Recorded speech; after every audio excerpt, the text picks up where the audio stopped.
Un joven entra a la primera clase de cine argentino y latinoamericano. Venía de una gran decepción con otra materia, también de cine, y la verdad es que entró sin muchas esperanzas. El maestro, sentado ahí, se para, abre su boca y enamora a este joven.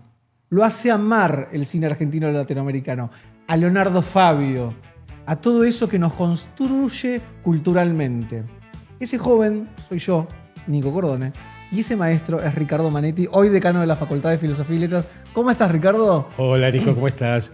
Bueno, gracias por recordar aquel momento, aquella primera clase, ¿no? Para mí es muy importante siempre una primera clase, porque en definitiva uno tiene que provocar también ese deseo del estudiantado, que tenga ganas de aprender aquello que tanto uno ama, y en mi caso es justamente el cine argentino y latinoamericano, el cine en general y también todo lo que hace a pensar críticamente el sistema de representaciones y en este caso aquello concreto que nos habla como es el cine argentino. No, yo esa clase salí cacheteado porque dije, ¿cómo un hombre puede hablar así del cine y enamorarme y querer volver a la otra clase cautivado?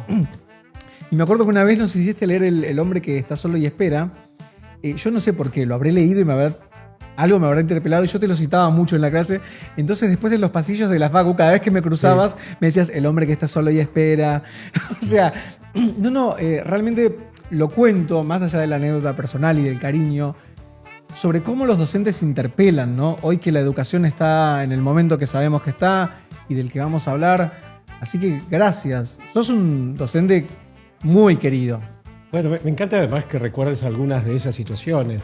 Me acuerdo que en ese momento sí di el texto de Scalabrino Ortiz, el hombre justamente que está solo y espera, ese hombre de Corrientes y Esmeralda, que esa era la esquina en la cual él se situaba, también para pensar el tema de la ciudad, la gran urbe, las transformaciones.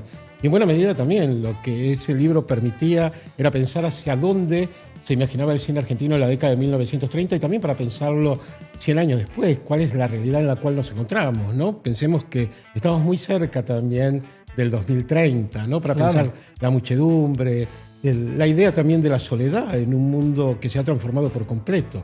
Sí. Además, hace un rato recién señalabas que uno de los últimos encuentros que tuvimos fue durante la pandemia y cómo se transformó el mundo en estos 6 años. Entonces también esta posibilidad de retomar aquellos textos como el texto de Scalabrino Ortiz o el caso concreto de pensar en cine argentino. Por ejemplo, a mí me provocó mucha emoción cuando llegué hoy acá, porque estábamos aquí en el Pasaje de la Piedad, no sé si saben dónde estamos, y lo primero que recordé, más allá de que se han filmado series, programas en este espacio, también recordé una película que a mí me marcó cuando era chiquitito, porque era una película que vi en televisión, que está filmada acá, que es en blanco y negro, una película con los que se llamaban Los Nuevauleros. La protagonista era Violeta Rivas y el protagonista Palito Ortega, que se llama Fiebre de Primavera, y está toda filmada en estos edificios. Entonces también cada espacio de la ciudad te cuenta algo, te habla de algo. Y también para pensar esa idea de los jóvenes en los 60 o como Scalabrino Ortiz pensaba la década del 30 o cómo los pensamos hoy en ya haber pasado un cuarto del siglo XXI, ¿no? Y de este nuevo milenio. Sí. Es increíble el paso del tiempo. Y cuando yo te pienso a vos, se me mezclan recuerdos del profe, voy a decirlo, y es casi respetuoso decirlo delante tuyo, de la eminencia que sos dentro del mundo del cine, del estudio del cine, y también luego en una nueva faceta que es la de decano de la Facultad de Filosofía y Letras de la UBA. Y esa etapa emblemática del SOI, de la cual hablábamos antes, que era el decano que se propone transfeminizar la facultad. ¿Cómo está esa tarea hoy? Mira, han sido años muy complejos. Pensemos que en el año en el cual yo asumí, se van a cumplir 4 años ahora, el 1 de agosto de este año, que terminaría mi primer mandato de gestión, voy por un segundo mandato. En aquel momento también teníamos determinadas ideas en función de lo que teníamos que luchar. Estábamos en otro gobierno. Sí, habíamos atravesado la pandemia, nos encontrábamos con una serie de transformaciones que se daban. El tema de salud mental ya empezaba a tener mucho peso, también en relación a los protocolos, qué había pasado con la transformación que también se da de pasar absolutamente de un mundo analógico a un mundo digital, porque si bien se hablaba esto ya de finales del siglo pasado, acá nos encontramos con la situación concreta. También la idea mucho más evidente de la finitud, la idea de la muerte inmediata, evidente, es decir, todo lo que nos atravesó. Y entonces también para pensar todo lo que era seguir ampliando las políticas de cuidado, seguir ampliando todo lo que compete a los derechos humanos era una responsabilidad necesaria.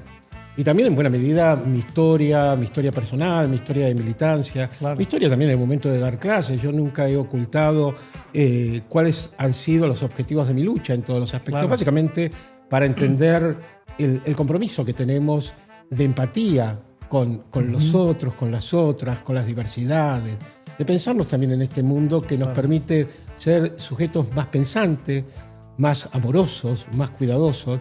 Y cuando hablaba del transfeminismo tenía que ver con eso, sobre todo en una universidad, yo diría las universidades en general, pero en el caso de la Universidad de Buenos Aires está muy marcada por un sistema fuertemente patriarcal. Claro. En la sala del Consejo Superior, la sala que está ahí en el rectorado, en Viamonte, entre San Martín y Reconquista, es muy fuerte cuando nos reunimos los miércoles, estamos presentes los decanos, las decanas, los representantes del claustro de profesores, por mayoría y minoría, graduados y graduadas, y los mismos estudiantes, que vos te encontrás con el retrato de todos los rectores, y digo todos los rectores, porque la UBA nunca tuvo una rectora. Entonces también son preguntas que uno se hace, que también son otros modos de pensarse, ¿no? ¿Qué ocurre con estos sistemas que están tan marcados por una idea patriarcal? Y ese era un momento en el cual, bueno, uno imaginaba determinadas situaciones, pero nunca imaginé que íbamos a tener que salir a confrontar tanto y volver a sostener esa lucha a partir, sobre todo, de diciembre del 23 con la asunción del gobierno de Javier Milei, ¿no? Donde empezaban a cuestionarse muchos de los valores que tienen que ver con la memoria de nuestro país, ¿no? Temas como memoria, verdad, justicia, el tema de los 30.000 desaparecidos, el tema de las luchas de las minorías y las diversidades, digo, todos temas, los temas de cuidado, ¿no? Los temas de lo que hace con aquellos que sufren más todas las situaciones. Ni que hablar de las infancias, pero también la vejez, la gente que atraviesa la vejez, ¿no? ¿O será que uno cada vez se siente más cerca? Pero no es simplemente eso, también hay una preocupación concreta por el abandono que hay y por este sistema absolutamente de crueldad que vivimos. Sí, sí. Y cuando yo te escuchaba, pensaba que todo eso, si lo tradujéramos en una ley o en prácticas educativas, tiene mucho que ver con el mundo de la ESI. ESI que en estos días está casualmente tan en noticia porque la vicejefa de gobierno tuvo los increíbles dichos que tuvo. Quería preguntarte porque en general la ESI se la piensa mucho. Lo que más se conoce socialmente es la ESI aplicada a infancias, en adolescencia, ¿no? En la escuela primaria, media, inicial. ¿Cuál es la llegada de la ESI en la facultad? ¿Cómo? Yo por suerte además tengo una compañera que es un lujo como vicedecana de la facultad, que fue decana también en 2 periodos, que es Graciela Morgade, que ha sido una de las principales promotoras también en relación a la ESI, es una de las referentes sin ninguna duda para hablar este tema, motivo por el cual te imaginás que tanto por ella como por lo que hace también a mi historia en las prácticas de la enseñanza, también el tema de la ESI está muy presente. Y dentro del ámbito de la facultad también ha sido un tema permanente. Pensemos que nosotros tenemos hace ya un par de décadas, por ejemplo, un instituto de géneros, que inicialmente fue el instituto que tenía que ver específicamente con el área de las mujeres, de estudios de la mujer, para ampliarse luego al tema mujeres, diversidad y todo lo que significa también pensar las políticas de género. También la necesidad de ir incorporando, y esto fue algo que se ha transformado mucho en la facultad, la incorporación en esta idea de empezar a desarrollar otras propuestas, recuperar a muchas autoras olvidadas, ¿no? Ensayistas, críticas, y que empezaron a tener una visibilidad importante y que estén incorporadas en la bibliografía, en los modos de pensarnos también, sobre todo en una facultad como la Facultad de Filosofía y Letras, donde la presencia de las mujeres y las diversidades han tenido un peso muy importante.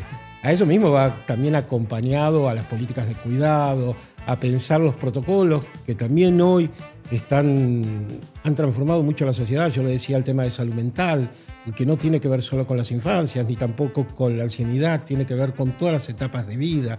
Nosotros nos encontramos hoy con chicas y chicos, más allá que uno a la universidad entra con distintas edades, pero en general el promedio que tenemos es dos chicos y chicas que han atravesado parte de sus estudios, el paso incluso de la primaria a la secundaria en plena pandemia, Claro. Donde además quedó evidenciada la fragilidad del mundo, ¿no?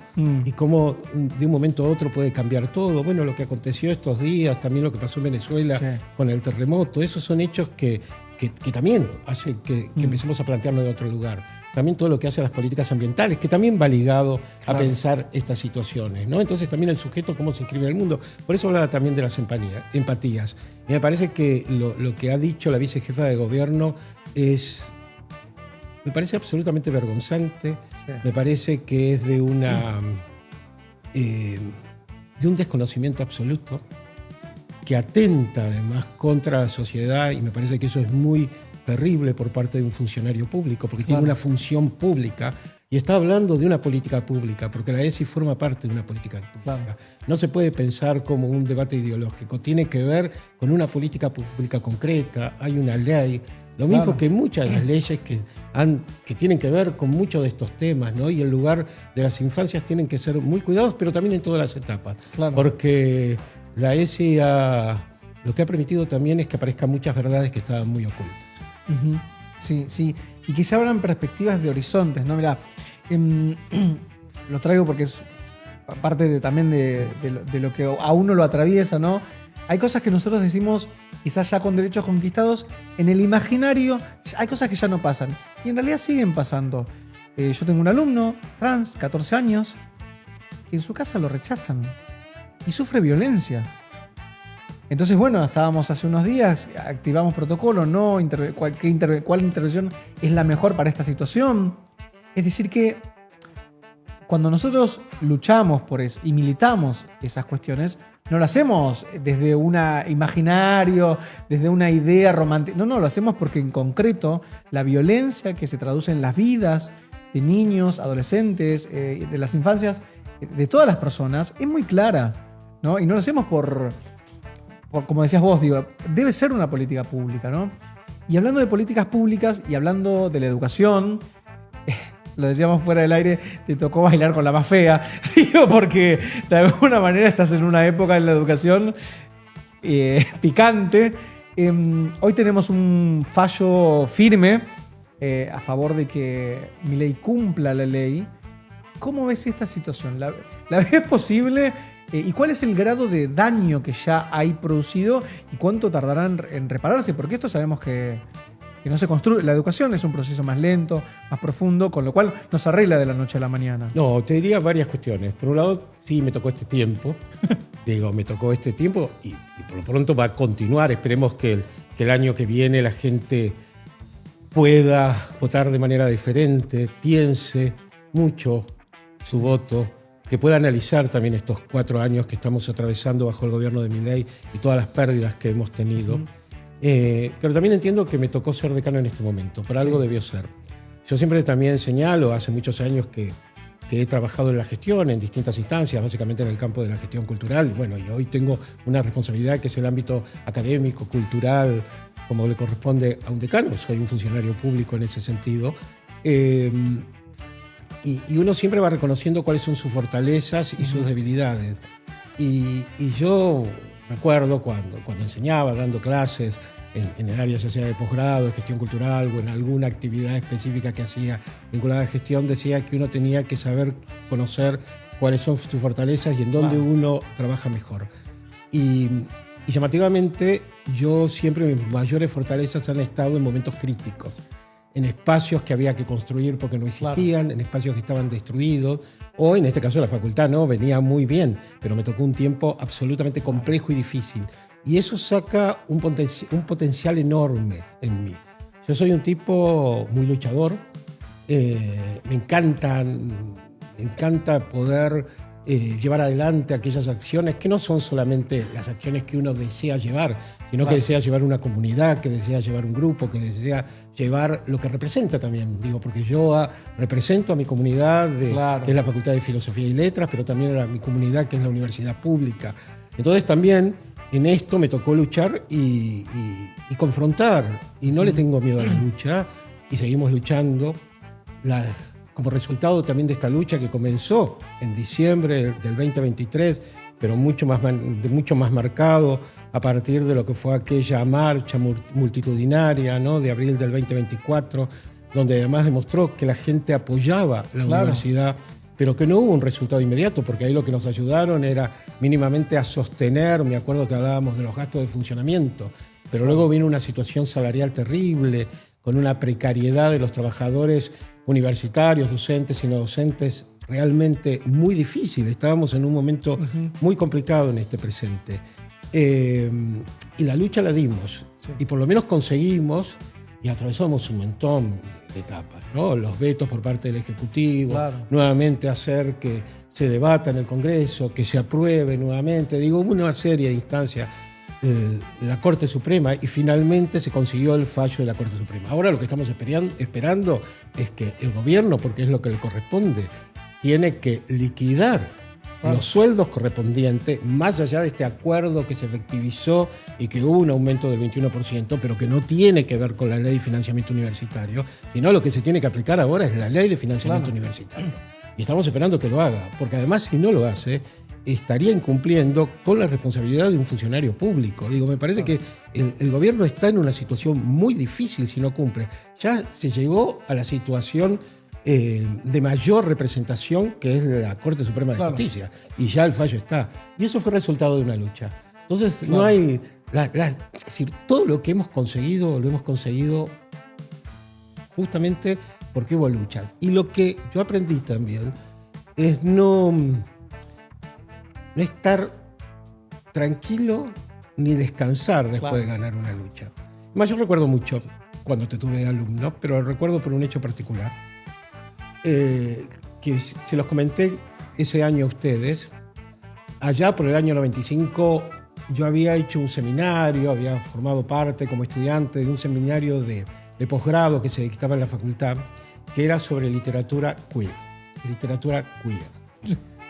Que además no sabíamos de qué se trataba la palabra, pero había básicamente un concepto que era homoerotismo en la literatura. Y fuimos muy poquitos que lo hicimos.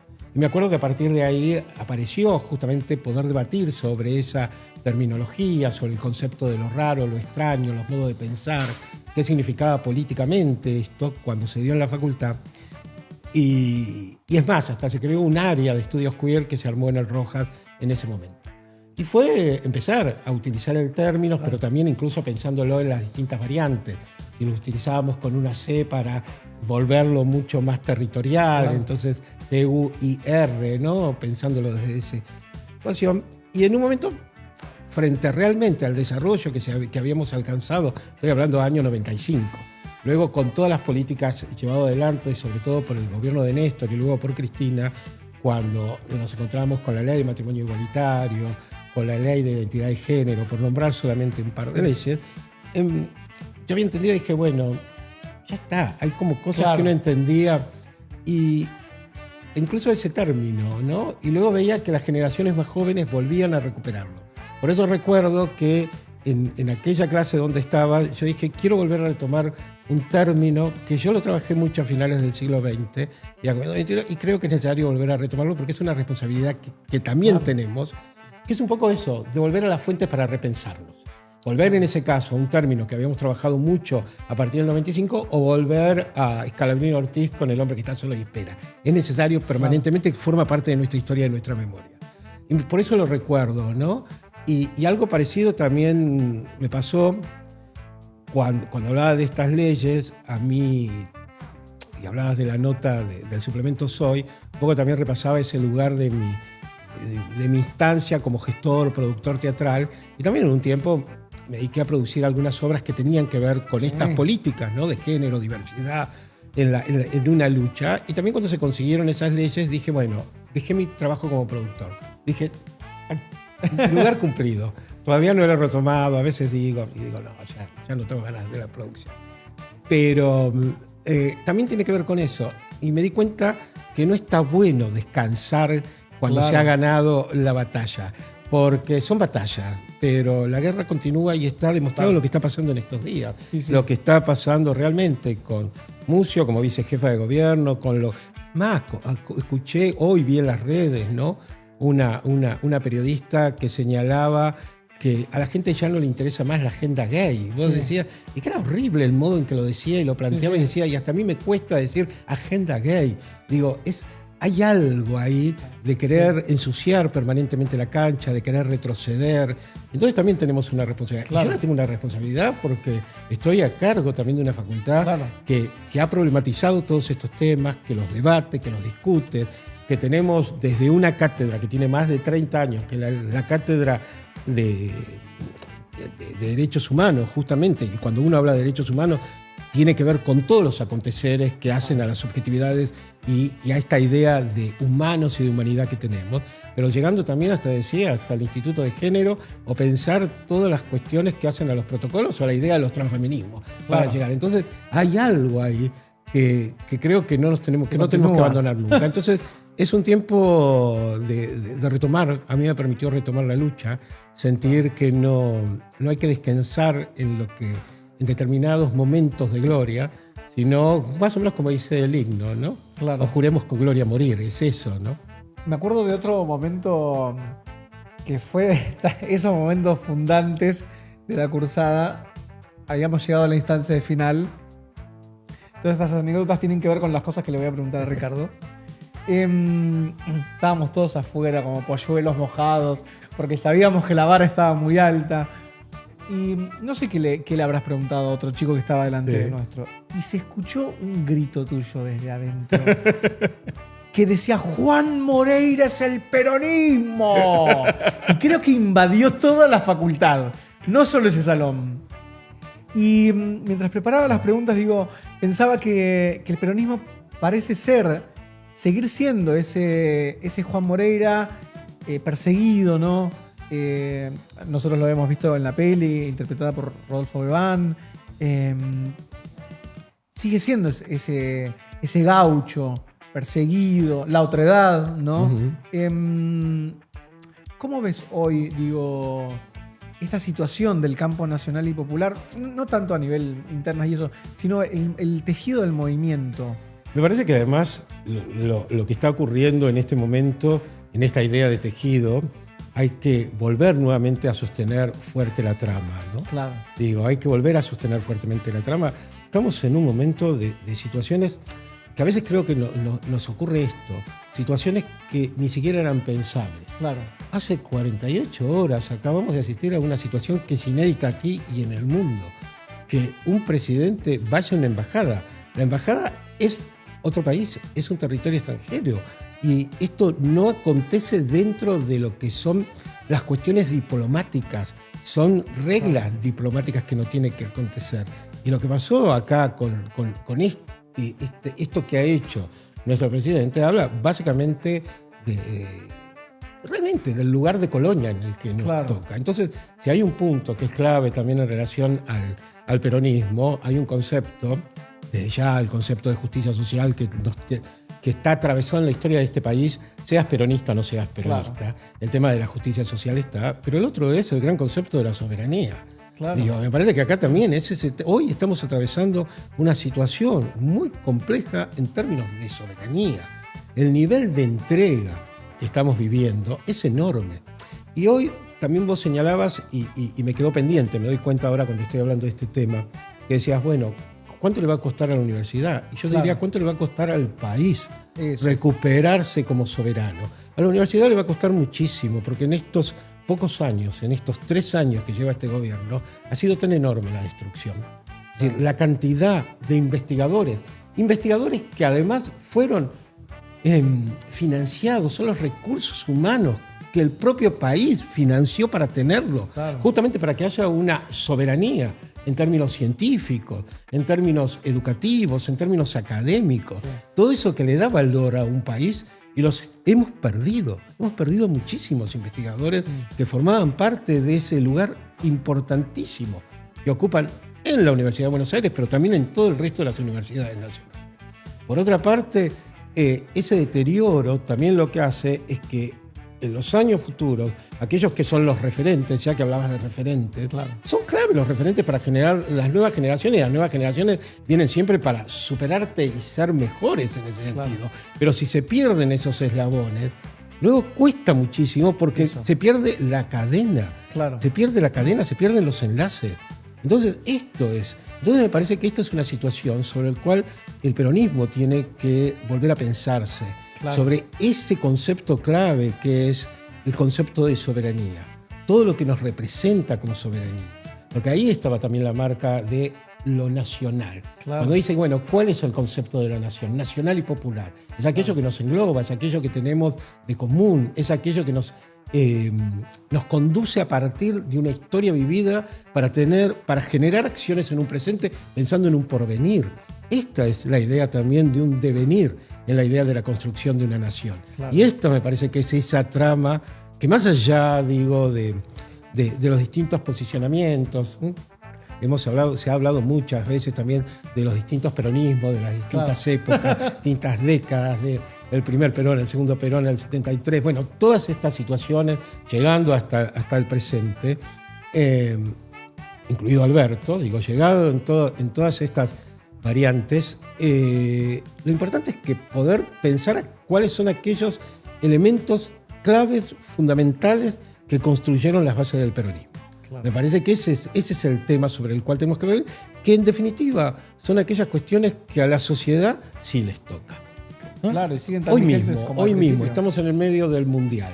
¿Ah? Claro. Y cuando se retoma el concepto de lo argentino, lo nacional, hay que explorarlo también en ese lugar, porque a veces terminó el Mundial y parece que todo se terminó. Claro. También uno decía, bueno, recuerdo el Mundial anterior, parecía imposible que luego se votara a alguien como Milei, ¿no? Sobre todo porque se hablaba hasta de la importancia de recuperar la idea de lo que había sido la batalla de Malvinas y aquellos pibes que habían estado en la guerra. Claro. Y luego viene un gobierno que lo que hace es destruir todo esto, ¿no? Admirar a Margaret Thatcher. Exacto, ¿entendés? Entonces me parece que esos son los elementos. Y también hay que hablarle a la gente, y el peronismo siempre lo supo hacer.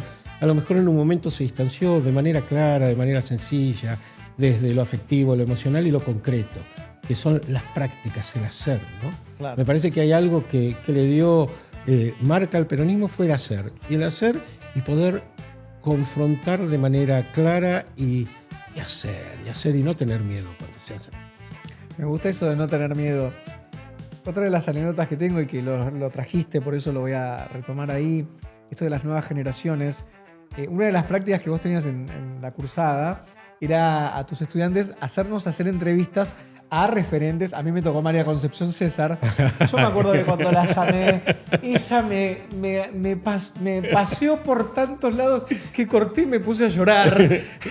Y te llamé y te dije, Ricardo, me acaba de... Y estaba desahuciado.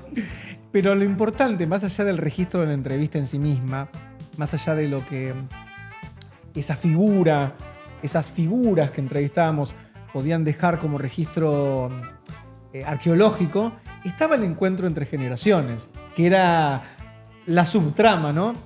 ¿Cómo ves hoy esto que pareciera, yo que trabajo con adolescentes, a veces siento que hablo casi en otro idioma y no soy tan grande? ¿Cómo ves ese diálogo entre generaciones que pareciera, no sé si es discurso mediático, pero creo que en el cotidiano pasa, de que cada vez nos cuesta más? Cada vez es más, cada vez duran menos las generaciones. Claro, nosotros teníamos antes muy marcados los cortes generacionales, claro, y ocupaban una cantidad de años. Entonces decía la generación tal, la generación. Ahora los cambios y las transformaciones son tan rápidas. Claro. ¿No? Yo me acuerdo que en los 90 había un término, a finales de los 90, que como un indicativo de más o menos de lo que estaba ocurriendo, que era que todo ya fue. Claro. Sí. Y parecía que, bueno, y en realidad cuando lo piensa ahora, ese ya fue duraría un segundo, ¿no? Claro. Digo, pero hay algo ahí que me parece que también pasa eso, ¿no? Es muy marcada la noción de generación en cuanto dimensión temporal. Claro. Son cada vez más cortas las presencias de esas diferencias generacionales, ¿no? Digo, entonces por eso también se amplía el concepto de diferencia, Claro. porque la durabilidad de cada generación es más corta.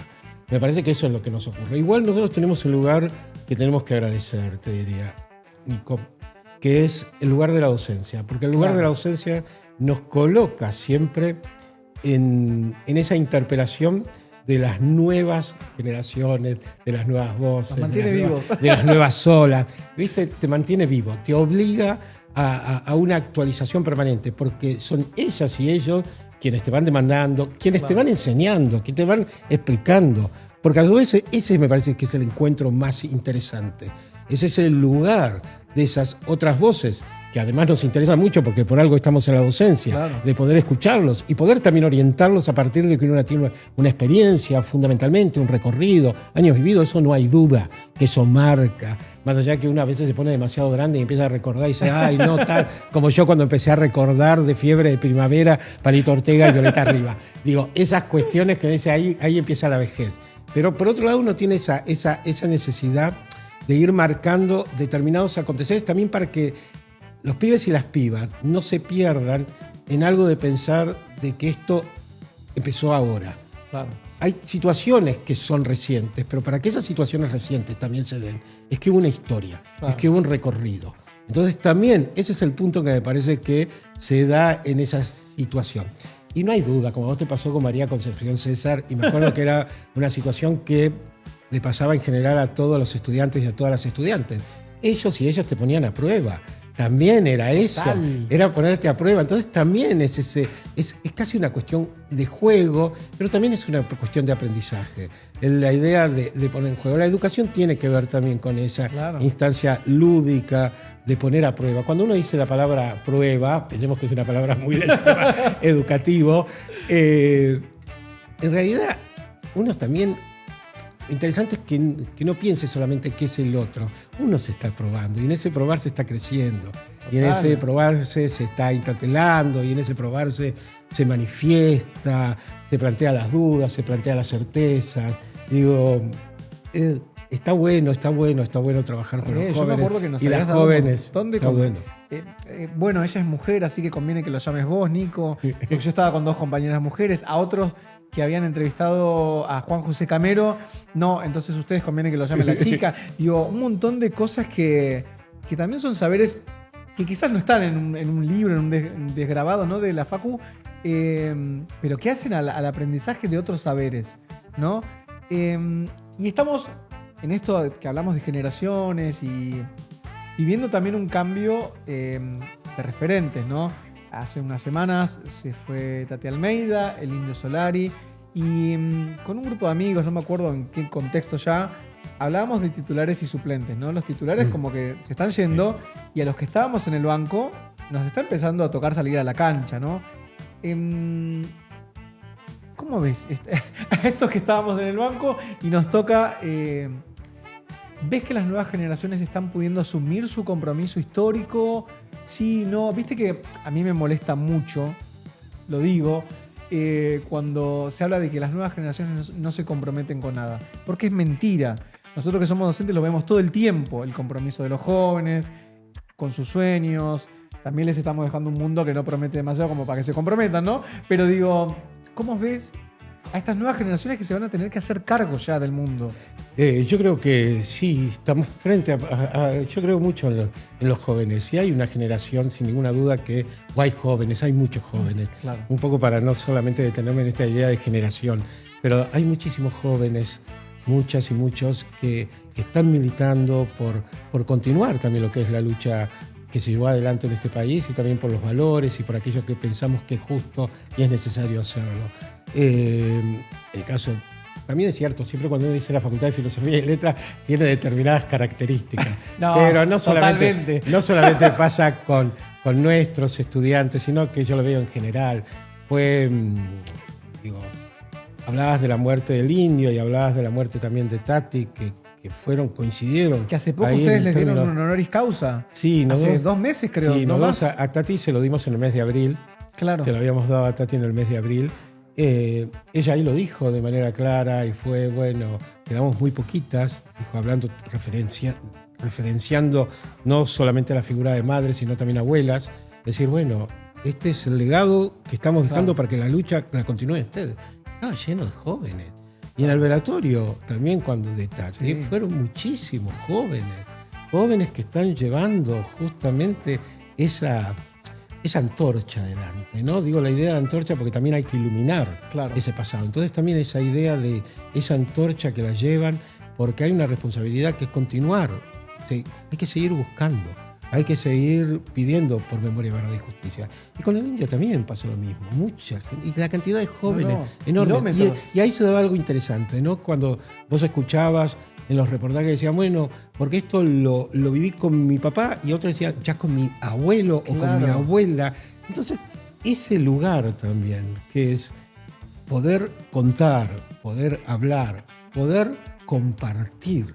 Me parece que cuando uno comparte, también ahí hay una militancia enorme. Claro. Porque básicamente también es empezar a compartir también con los cercanos, con las familias, con los afectos. Cuando hablo de familia hablo de los afectos que uno tiene, ¿no? En ese sentido. Me parece que ahí está también. Entonces, y contar de dónde venimos. Por eso para mí es tan importante saber, y por eso cuando vos señalás a Juan Moreira, tiene que ver con eso, y también entender por qué la figura de Juan Moreira, quién era este personaje de la literatura gauchesca y por qué lo trae el primer teatro cuando quiere colocar la obra dentro del circo criollo, o por qué Fabio lo retoma en el 73 y se estrena el 25 de mayo del 73 con la Asunción de Cámpora. Digo, todo esto habla. Entonces también uno dice, bueno, y es importante compartir, porque y cada tiempo también lo toma a su modo, porque sabe de, por un lado, entender qué es lo que trae, pero también cómo lo reescribe. Esto es lo importante de la cultura.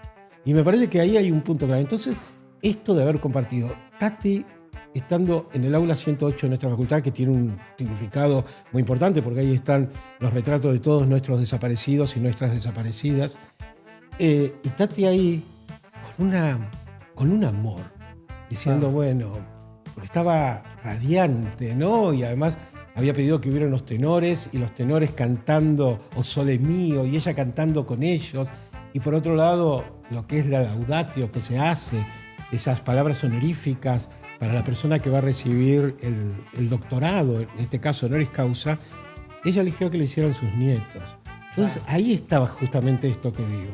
No era que viniera alguien de hablar de la importancia que todos sabemos que tienen las madres y se podría teorizar y decir muchas cosas y todo el sentido político que también tiene la posibilidad de teorizar sobre esos temas. Pero acá vinieron los nietos a contar qué era ser nieto de Tati. Claro. Digo, esos son. Y ahí está una marca enorme de la militancia, en ese compartir. Ahí está el compartir la memoria. Y ahí está que la lucha sigue. Y uno sabe, uno también sabe que hay momentos en los cuales tiene que dejar para que sigan ellos, ¿no? Porque son esas voces. Por eso hoy te decía, incluso la responsabilidad que uno tiene también como docente es que aquellos que vienen te tienen que superar. Yo me siento muy feliz cuando un alumno o una alumna me trae cosas que me superan y a mí me encanta. Ahí está. Hay algo que también aprendí en la gestión. Muchas veces te dicen, pero bueno, a veces tiene que ver con la historia también de este país, que pareciera que dentro de una gestión se hace cosas y luego no se continúa. Y yo digo, lo peor que le puede pasar a un gestor, en cualquier instancia, ¿no? Es que eso solo dependa de vos. Cuando se apropia la gente, cuando la gente lo hace suyo, ya está. Y que ni siquiera sepa quién lo hizo y lo comenzó, es que ahí sí lograste hacer una muy buena gestión. Iba a hacer una pregunta, una última pregunta, porque sé que tenés compromisos. Es una pregunta muy poco original, porque tengo acá al decano de la Facultad de Filosofía y Letras y estamos hablando mucho también de educación y vivimos en un tiempo muy particular. El gran enigma de la escuela. Yo digo escuela y me abarco todas las esferas, ¿no? Digo, universidad también. De hecho, hace unos días veía la noticia de que China sacó 130 carreras universitarias porque la IA está reemplazando cosas. Por otro lado, esta cosa de deshumanización que está latente. Entonces, ¿cuál es la misión hoy de la escuela, no? ¿Cuál es para vos hoy la misión de la escuela? Un poco lo esbozaste igual en todo lo que vas diciendo. Para mí, la escuela fue y seguirá siendo un espacio, es una usina de pensamiento. Claro. Es una usina que permite justamente explorar, aún desde las infancias, ¿no? Las preguntas. Básicamente es un lugar de preguntas donde se pueden dar distintos tipos de respuestas. Pero también también es cierto que en determinados momentos, sobre todo para que las infancias también puedan desarrollar nuevas preguntas, hay que darles certezas.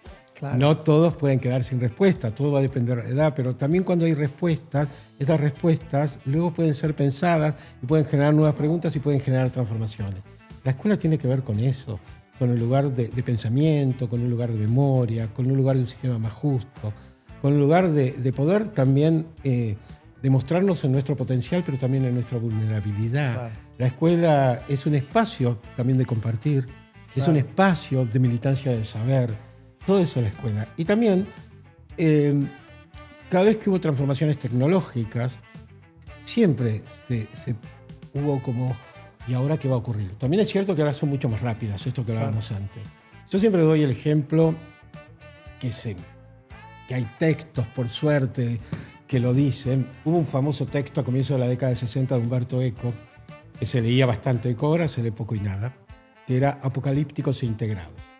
Y básicamente tenía que ver con lo que se debatía en la década de 1960, que era el desarrollo de los medios masivos de comunicación, los mass media, era la época de Marshall McLuhan, el medio es el mensaje. Y entonces, ¿por qué apocalípticos integrados? Básicamente era por el desarrollo que tenía la televisión. Claro. Los televisores, por un lado la televisión, pero los televisores en la década del 60 estuvieron en todos los hogares. Claro. Antes la televisión comenzó en algunas décadas anteriores, pero en los 60 el acceso al televisor fue posible y entonces en todo el mundo había televisor. Y el tema era si había que apagar el televisor o dejarlo encendido. Ese era como un gran debate. Muchos años después, y entonces por eso Eco daba este planteo, los que eran apocalípticos, esto vino para destruir todo, claro. Y los que planteaban el sistema de integración. Muchos años después, yo me acuerdo dando un curso enseñándole cómo utilizar los medios masivos y básicamente el cine a docentes no necesariamente que enseñaban cine, sino que enseñaban que querían aplicarlo en el colegio secundario. Me acuerdo que me habían contratado de un colegio muy de élite, el Northland, para que le diera clases a los y las profesoras para que empezaran a utilizar este recurso. Y me acuerdo que justo en ese momento salió una nota publicada, si mal no recuerdo que era en Clarín, que decía, aunque se apague el televisor, la televisión sigue encendida. Wow. Y eso generó un debate, me acuerdo ahí entre los profesores y profesoras, que algunos decían, sí, yo le negué a mi hija que viera, no teníamos televisión, entonces no miraba, pero ella quedaba fuera, ella descubrió después que su hija quedaba fuera del canal de comunicación con el resto de los chicos. Entonces ahí quedó claro que lo que había que hacer era conocer el medio. Claro. Y ver cuáles eran las herramientas que ofrecía ese medio y cómo lo incorporabas en un modo de trabajo. El medio no nos viene a reemplazar. Claro. El medio nosotros tenemos que aprenderlo, la habilidad de interrogarlo, la habilidad también de hacerlo crecer y convertirlo en una herramienta que nos ayude en una mejor comunicación y en una mejor también elemento de enseñanza y aprendizaje y también que nos permita también pensarlo críticamente, pero haciendo uso, porque si lo negamos, perdemos. Claro. Tampoco adorarlo. Claro. Tenemos que tener la capacidad de poder utilizarlo y también tener, no por nada venimos de filosofía y letras, un posicionamiento crítico y un pensamiento crítico, y eso nos permite un uso mejor. Ricardo Manetti, decano de la Facultad de Filosofía y Letras, alguien a quien quiero, admiro. Yo no sé si siempre se lo dije, todas las veces que yo necesito decírselo. Cursé con él solamente un cuatrimestre, pero cuando en un cuatrimestre un docente marca tanto la historia de las personas, Ricardo, gracias. Soy Nico Cordone, esto es Posta, entrevistas en serio para Volquete Stream. Si estás viendo este video, dale like, suscríbete, comentá, compartí. Estas cosas no pueden quedar entre nosotros dos. Compartilas. Qué importante es compartir y sobre todo dialogar. Nos vemos la próxima.